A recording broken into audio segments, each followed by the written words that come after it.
aí galera, hoje eu vim fazer resenha do 5º livro da saga A Maldição do Tigre, O Sonho do Tigre.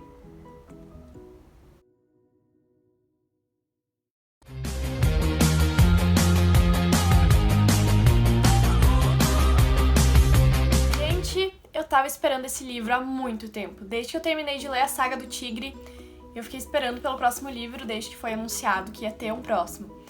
Então assim, é a sequência que muitos fãs estão esperando e eu vou dizer se vale a pena ou não. Sim, vale muito a pena. Porém, a sinopse fala, né, que a Kelsey tá precisando de ajuda do Kishan. E pra quem lembra, né, no final ali do último livro, do 4º livro, o Kishan ficou no passado, a Kelsey e o Ren voltaram pro futuro, seguiram vivendo a vidinha deles, lindos, perfeitos. E a gente lendo a sinopse desse livro, a gente acredita que o Kishan vai precisar voltar pro futuro pra ajudar a Kelsey, que ela tá correndo algum perigo com o Ren, e vai seguir a história nessa forma, na ordem cronológica dos acontecimentos. E não é bem assim. A parte da história que a Kelsey e o Ren apareciam de forma constante, ativos na maldição, foi realmente nos primeiros 4 livros. Neste 5º aqui, eles vão aparecer sim, mais de uma vez, mas não da forma que vocês estão esperando. No meu ponto de vista, é um livro assim pra quem realmente é muito fã da saga, pra quem é fã da história da Maldição do Tigre, pra quem gostou muito mesmo, principalmente desse lado assim, dessa parte do livro da fantasia, de toda a mitologia indiana, de toda essa história com a deusa, tudo em relação realmente todos os lugares que eles visitaram ao longo dos primeiros 4 livros, que é uma das coisas que mais me encantou, porque, gente, eu sou apaixonada por fantasia. Fantasia com romance, então, nem se fala. E apesar de amar muito todos os personagens da saga do Tigre, eu sempre amei muito, muito mesmo, assim. Quem ganhou o meu coração desde o início foi o Kishan. Então, esse livro aqui, nossa, meu Deus, pelo ponto de vista do nosso querido e amado Kishan. Então, nossa, pra mim foi realmente um presentão da autora ter sido escrito pelo ponto de vista dele, porque a gente conhece ele ainda melhor, né? A gente tá vivenciando as coisas junto com ele, pelos sentimentos e pensamentos dele. Lembrem bem disso, a gente tá vendo as coisas pelos olhos dele. Então muitas coisas, tipo, eu ainda tentei ver como um todo, sabe? Eu me liguei antes de ser revelado, antes dele mesmo perceber o que estava acontecendo, eu já me liguei, assim, já percebi pela situação, mas por ele não tava entendendo, sabe? Tipo, que ele é muito cabeça dura. Se tem uma coisa que o Kishan é teimoso, de, tipo, ele sabe, tipo, tá na cara dele, sim, tudo que tá acontecendo, a verdade. E ele teima em não, porque não é, eu não vou dar o braço a torcer, eu não vou ceder por pura teimosia. Então, tem uma parte, tem uma situação do livro que, pra vocês perceberem melhor o desenvolvimento, vocês têm que ficar de olhos abertos antes. Mas se bem que também não é tão difícil assim perceber, porque é uma coisa bem óbvia. Começa com o Kishan no passado, na selva, e ele e a Anamika, que é a deusa Durga, não se davam nada bem. Nada bem mesmo. Apesar dela até tentar se aproximar um pouco dele, fazer ele dar uma trabalhada, aceitar o papel que ele assumiu junto com ela, porque ela também não aceitou super feliz, porque ela foi separada do irmão. Mas ele só queria se afastar, queria ficar se lamentando porque ele ficou no passado, porque ele perdeu a Kelsey, porque ele ainda amava a Kelsey. E é aí que o Pet entra. Lembram do Xamã? E ele também é o Kadam. É meio confuso, mas vocês vão entender quando vocês lerem. E isso é bem no comecinho do livro, então não é um grande spoiler. Aí que ele diz pro Kishan que a Kelsey tá em perigo, que ela precisa da ajuda dele. E ele, tipo, meu Deus, a Kelsey, vou voltar pro futuro, vou rever ela, uhul. E ele, tipo, não, calma, não é bem assim, não é isso que você tá pensando. Você realmente tem que ir pro futuro em relação à época que eles estão, mas não é o futuro no momento depois que a Kelsey e o Ren se casam, ou logo depois que eles vão pro futuro e deixam o Kishan no passado, não. É o futuro em que a Kelsey tem ali os seus 10, 11 anos, no acidente dos pais dela.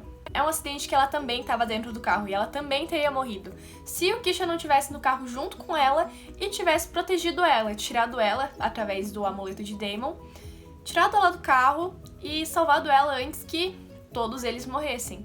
Mas os pais dela não sobreviveram, ele não conseguiu salvar todo mundo. E o Cadão falou que era exatamente isso que tinha que acontecer, era isso que ele tinha que fazer mesmo.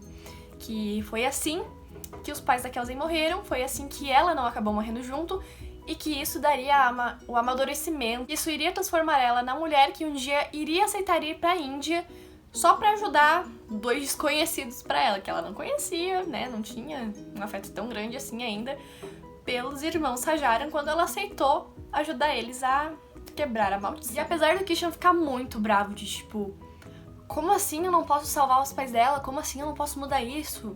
Como assim isso é necessário? Que é uma coisa assim que deixa ele muito indignado e deixa a gente, lendo, muito indignado. Nessa e em várias outras situações ao longo do livro. De como assim isso é necessário? Tipo, isso é absurdo, ninguém deveria passar por isso, em hipótese alguma.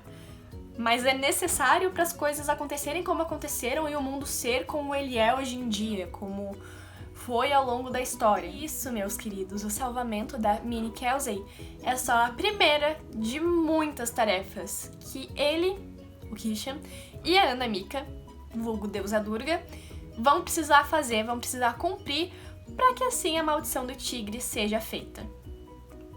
Como assim, a maldição do tigre? Feita. Oi, Yasmin, tudo bem? Me explica isso direito. Calma. Pra isso fazer sentido, saibam que o Kadan tá envolvido em tudo. Tá ajudando tudo e todos o tempo todo. Tanto como foi nos primeiros 4 livros, quanto vai ser nesse também. E ele que fala pra eles, pra Anamika e pro Kishan, o que eles vão ter que fazer. E, na medida do possível, ele dá a ajuda que ele pode dar. Sem que a ajuda dele, o conselho dele, vai interferir de alguma forma no destino. Enfim, eles ganham uma lista de afazeres para orquestrarem a maldição do tigre.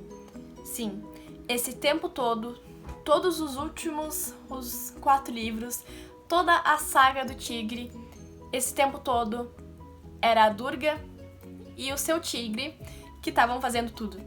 Estavam garantindo que tudo acontecesse. Todos os outros reinos que eles foram, que eles visitaram, para cumprir as tarefas e ganharem mais horas como humanos, não precisando ser só tigres. Tudo que foi feito, a magia, nos outros livros foi porque eles fizeram, eles criaram os reinos, eles criaram as criaturas. No caso, ainda mais a Durga, porque ela é a deusa de fato, né? E o Kishan tá sempre ali ajudando, tá sempre ali cumprindo o seu papel como tigre dela. A parte de criar os reinos, de ele e a Durga irem aos templos, receberem as oferendas e a Durga dar os conselhos que a gente viu, né, nos outros livros. Mostra bem mais sobre o surgimento da deusa Durga, a gente conhece bem mais a Ana, que é como o Kishan chama ela. No começo do livro a gente aprende a detestar ela, assim como o Kishan detestava. E ao longo da história vai amadurecendo mais a relação entre os dois, até porque eles estão, né, sendo ali os dois juntos por não a eternidade, mas por um longo período de tempo eles vão ter que ficar juntos se ajudando, então eles vão ter que aprender a se suportar. A gente vai aprendendo a criar uma certa afeição por ela também. Porque, nossa, eu terminei a história amando muito a Anamika. Gente, que mulher perfeita. Porque é contado, é mostrado com bem mais detalhes. Como foi a infância dela também, a gente descobre, não foi nada fácil. A gente vê ali como ela se tornou a grande guerreira que ela é. Ela atuando como deusa, eles indo em missões realmente como a deusa e o tigre, indo em guerras, protegendo as pessoas, ajudando com alimentos. E, gente, eu acho incrível porque ela também é muito teimosa. Ele mesmo fala que ele estava acostumado com mulheres como a Kelsey e a Yezubai, que também aparece nessa história. Pra quem leu, assim como eu, o livro dela mesmo, da história dos irmãos com ela, na parte que ela morava no castelo deles até ela morrer, a gente fica muito emocionado de ver ela retornando na história de uma forma tão épica como foi. Enfim, Kishan estava acostumado com mulheres mais doces, que eram mais meigas, assim, mais carinhosas, mais gentis. A Kelsey ali, eles lutavam juntos, mas ele ensinou ela a lutar. A Anamika não, a Anamika, ele reconhece, ela luta melhor do que ele, ela é mais poderosa, ela é mais forte do que ele. E não é nem por causa dos poderes da deusa, é porque ela simplesmente é. Então a gente vê ela batendo de frente com ele várias vezes, eles brigando muito, porque assim como ele é cabeça dura, ela é teimosa também. E ele querendo ficar muito, depressivo. Ai, nossa. Ai, a Kelsey foi pro futuro e eu fiquei aqui, não sei o que. Que ela, tipo, você vai ficar aí se lamentando, tendo dó de si mesmo, ou você vai me ajudar a fazer o que tem que fazer? Vamos, levanta aí. Uma das minhas partes favoritas, inclusive, é dela zombando da aparência física dele, de tipo... eu acho que você tá começando a engordar, tá começando a perder músculo. Barba tá ficando branca, acho que a idade tá começando a chegar, né? A alcançar os anos aí que você não envelheceu, acho que tá chegando agora, hein? E ele fica muito, tipo... É sério que você tá falando isso? Como assim? Como você ousa? Tem uma parte que ela tá tão irritada com ele que eles lutam, tipo... Lutam muito, lutam mesmo. Ele chega a falar assim, parece que você quer me matar.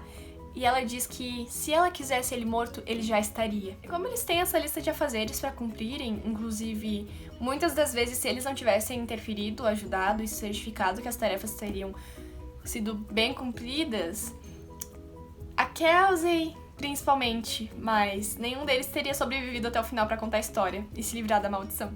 E o que a gente viu do poder dos presentes e das armas de Durga nos outros livros não se compara com o que a gente vê nesse. Entrando na parte da fantasia que eu falei. Porque agora tá no pleno poder. Tá na verdadeira dona deles. Ela que tá usando, ela que tá comandando tanto a Anamika quanto o Kishan. O amuleto de Daemon, com todos os pedaços reunidos e com os verdadeiros donos, a gente vê ele em todo o seu poder. Ele sendo usado bem mais pra criar coisas incríveis que a gente fica, meu Deus, que incrível. Mas eu ainda acho que a melhor parte desse livro são as viagens do tempo, porque eles viajam pro passado, eles viajam pro futuro, eles viajam pra época atual deles, na casa deles na montanha, no alto da montanha. Então, nossa, a viagem do tempo é uma coisa delicada, a pessoa tem que saber escrever. E eu acho que a Colin fez, nossa, um trabalho maravilhoso nesse livro, de verdade. Com essas viagens no tempo também fica muito claro o quanto o Kishan evoluiu, o quanto ele amadureceu. Porque a gente vê ele que tá narrando o livro, se vendo no passado, se vendo nas missões, se vendo nos mundos dos outros livros, né? E ele com vergonha dele mesmo, tipo, meu Deus, o que eu tava fazendo? E eu não preciso nem falar que pra fazer essa lista, mesmo sendo uma deusa e seu tigre, eles acabam tendo algumas dificuldades, eles acabam tendo seus desvios, até que tudo finalmente vá se encaminhando. E como que eles estão fazendo? Tá tudo interligado com tudo que já se passou anteriormente nessa história. Na saga, a gente fica mais de uma vez meio louco, assim, tipo, meu Deus, será que isso vai dar certo? Como é que eles vão sair disso? Como é que isso vai se resolver? Se isso não se resolver, tudo que já aconteceu não vai ter acontecido, porque se a deusa não existir, nem a Kelsey, nem a maldição do tigre, nem nada vai ter existido, porque daí não vai ter como quebrar a maldição sem uma deusa pra quebrar a maldição. E você fica, meu Deus, numa ansiedade maluca. Mas o que é um livro bom sem uma boa emoção? Uma coisa que eu vi que foi divulgada antes do lançamento do livro, e eu tô aqui pra confirmar que é verdade, é que sim, 2 casamentos aparecem nesse livro. E um deles é o da Kelsey e do Ren, que a gente já viu que acontece no final do 4º livro, mas nesse livro aparece 2 vezes, inclusive. E é muito bom, porque é um momento maravilhoso, um momento super de felicidade, a gente vê o quanto os dois realmente estão felizes e aquece o coração. Esse é um livro bem mais focado na vida do Kishan depois que ele ficou no passado. Ele assumindo o papel de tigre da Durga. Então, é a vida dele a partir dali. Mas, pra quem ama muito o Ren e a Kelsey, quer muito que eles apareçam no futuro, depois do final do 4º livro, sim, a gente tem notícias deles, a gente sabe o que acontece com eles. Inclusive, tem uma conversa, nossa, que eu me emocionei, do Ren com o Kishan, que... ai... tudo. Eu acredito de verdade que esse livro deu bem mais sentido ao que aconteceu em todos os outros, fez a gente entender bem mais, conectou todos os pontinhos soltos, tudo que estava em aberto e a gente talvez nem tenha percebido que estava em aberto ainda ao ler. Tudo se fechou aqui. Foi, nossa, muito genial. Foi um final bem mais digno também, que pra mim foi o final que finalizou tudo, literalmente. Nossa. Que foi um final que me trouxe muita paz, que me trouxe muito amor no coração, aqueceu, deixou o coração quentinho, vendo como a história acabou e como o legado dele sempre vai continuar, o legado dos Hajar. Nossa, achei perfeito, de verdade. Assim como fazem anos que eu estou esperando para o filme dele, né? Então, a gente tem fé, a gente sonha, né? Sonhamos alto. Que um dia esse filme sai. Que a promessa tá aí faz tempo, né? Quem sabe? Oremos. Então, gente, é isso. Essa foi a resenha de hoje. Espero que tenham gostado. Vejo vocês no próximo vídeo.